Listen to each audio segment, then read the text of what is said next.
আসসালামু আলাইকুম সুপ্রিয় দর্শক, সবাই কেমন আছেন? আশা করি সবাই ভালো আছেন। তো চলে আসলাম আজকে আপনাদের মাঝে একটি ভিডিও নিয়ে। তো গরুর খামার সম্পর্কে আলোচনা করব। তো আসলেই গরুর খামার এমন একটা সেক্টর যেখানে সফল হয় কয়জন, লসের মুখোমুখি হয় বেশিজন। তো গরুর খামার আপনারা যারা করতে চাচ্ছেন, আপনাদের উদ্দেশ্যে বলছি ভাই, এটা এমন একটা সেক্টর, এখানে তাড়াহুড়া করলে আপনি জীবনেও সফলতার অর্জন করতে পারবেন না।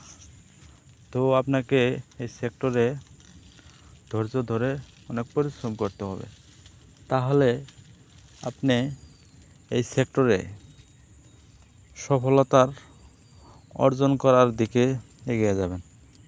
তো আপনারা যারা যারা গরুর খামার করতে চাচ্ছেন, তাদেরকে আমি বলছি, আপনারা খামার করার আগে কয়েকটি দিক অবলম্বন করবেন।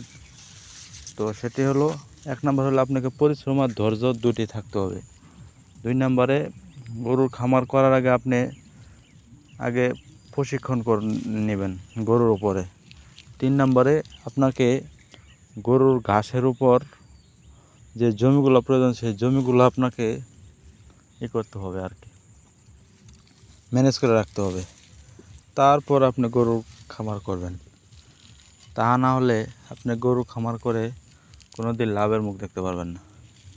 তো আমি সেজন্য আপনাদেরকে সবসময় একটা কথাই বলি যে খামার করার আগে ঘাস চাষ করেন, তারপর খামার করেন। ঘাসের কোনো বিকল্প নেই।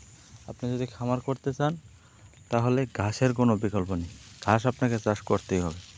ঘাস ছাড়া গরুর খামার করে লাভবান হওয়া অনেক কঠিন। তো আরেকটা কথা বলি, আপনারা যারা খামার করতে যাচ্ছেন, আমি আপনাদেরকে সাজেস্ট করব, আপনারা আগে গাভী দিয়ে শুরু করবেন। গাভীর খামার করলে আপনি দ্রুত সফলতা পাবেন আর কি। কারণ গাভী থেকে দুধ দহন করবেন, গাভী থেকে বাচ্চা দেবে, ইত্যাদি ইত্যাদি আর কি, অনেক লাভবান হওয়ার সম্ভাবনা বেশি থাকে গাভী থেকে শুরু করলে। আর প্রথমে যদি আপনি ষাঁড় গরু কিনে খামার শুরু করেন, তাহলে তো আপনি সেখানে খালি টাকা যাবে, সেখানে টাকা আসার কোনো নেই। ওই আপনার 4 মাস 6 মাস 8 মাস পর পর সেখানে আপনি যখন একটা গরু কিনবেন, কেনার পরে ফেটেনিং হওয়ার পরে সেখানে আপনি ওটা দেখতে পারবেন।